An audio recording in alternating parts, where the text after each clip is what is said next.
Bonjour Ambre. Donc je vous ai dit qu'on restait dans le même sujet, effectivement, parce que Kaiko a une offre de service qui est tout à fait cohérente avec ce qu'on vient d'entendre. Vous êtes fournisseur de data sur les marchés de crypto-monnaies. C'est ça. Voilà. Et moi, j'ai envie de savoir quels sont vos clients. Alors aujourd'hui, on adresse l'écosystème au sens large, donc tous les participants du marché des crypto-devises qui ont besoin d'avoir dans leurs produits ou dans leurs services un taux de change, peuvent être des clients. Donc en fait, donc je m'appelle Ambre Soubiran, je suis la CEO de Kaiko. On est une start-up française, on est une douzaine maintenant. Et on est connecté à toutes les places de marché sur lesquelles les gens peuvent acheter et vendre des crypto-devises. Donc aujourd'hui, pour vous donner un ordre de grandeur, il y a à peu près une centaine d'échanges sur lesquels il y a un volume non négligeable. Il y a à peu près 1000 crypto-actifs. Donc, comme on parle toujours de paire, c'est-à-dire que quand j'achète ou que je veux vendre une crypto-devise, je la vends contre quelque chose. Donc, il y a toujours une contre-valeur. Donc, Bitcoin peut s'échanger contre du dollar, de l'euro ou d'autres crypto-devises, Ethereum, Litecoin.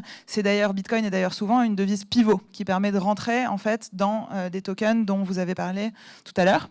Donc, aujourd'hui, on couvre environ 12 000 paires de crypto-devises. Donc, on est connecté à toutes les places du marché. On couvre 99% du volume traité dans le monde. Et on récupère en temps réel deux informations qui sont cruciales.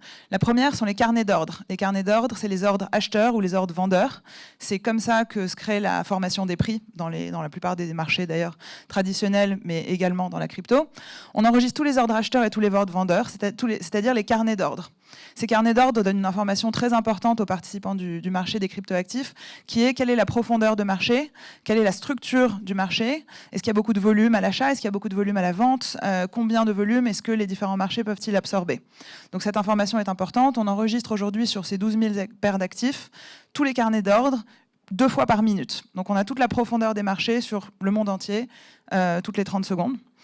Ça, c'est la première information qu'on enregistre. Et la deuxième information qu'on enregistre, c'est la donnée transactionnelle. Donc, dès qu'il y a un ordre acheteur et un ordre vendeur qui est matché, c'est-à-dire que ça crée une transaction, il y a une transaction qui est réalisée, il y a un échange de valeurs, et on enregistre toutes ces informations.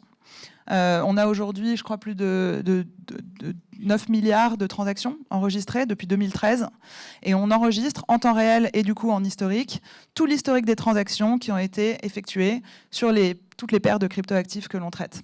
Donc on fait ce travail de collecte qui est assez compliqué à réaliser techniquement. Ce travail de collecte, une fois qu'on récupère la donnée nous est fournie dans des formats qui sont en général assez différents en fonction des places de marché.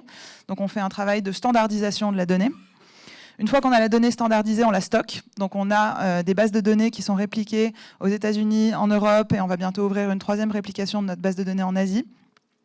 Donc les données standardisées, une fois collectées, sont stockées dans ces bases de données. Et ces bases de données sont des time series database, c'est des bases de données qui sont optimisées pour renvoyer la donnée de façon très rapide, donc avec une latence assez faible.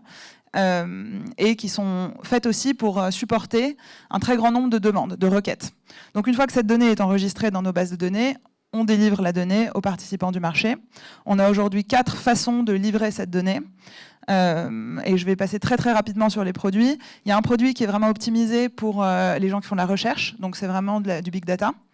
Il y a un produit qui est une API classique qui permet en fait aux clients d'envoyer des requêtes sur notre base de données, de recevoir une réponse. Il y a un produit qui s'appelle un WebSocket, où là, c'est optimisé pour une latence faible, pour avoir de la donnée temps réel. Et on a une 4e manière de livrer la donnée, qui est directement dans la blockchain. Donc aujourd'hui, si des gens préparent des smart contracts, qui sont des contrats de code qui vivent dans la blockchain, leur contrat peut appeler directement notre base de données et on renvoie l'information dans une blockchain. Donc voilà aujourd'hui ce qu'on fait. On travaille avec des universités, on travaille avec des investisseurs institutionnels, des fonds quantitatifs, des fonds algorithmiques, on travaille avec les exchanges, on travaille avec les régulateurs. En fait, n'importe quel acteur du marché qui a besoin d'avoir accès à une information sur les prix, les volumes, les structures de marché, sont des gens avec qui on interagit au quotidien.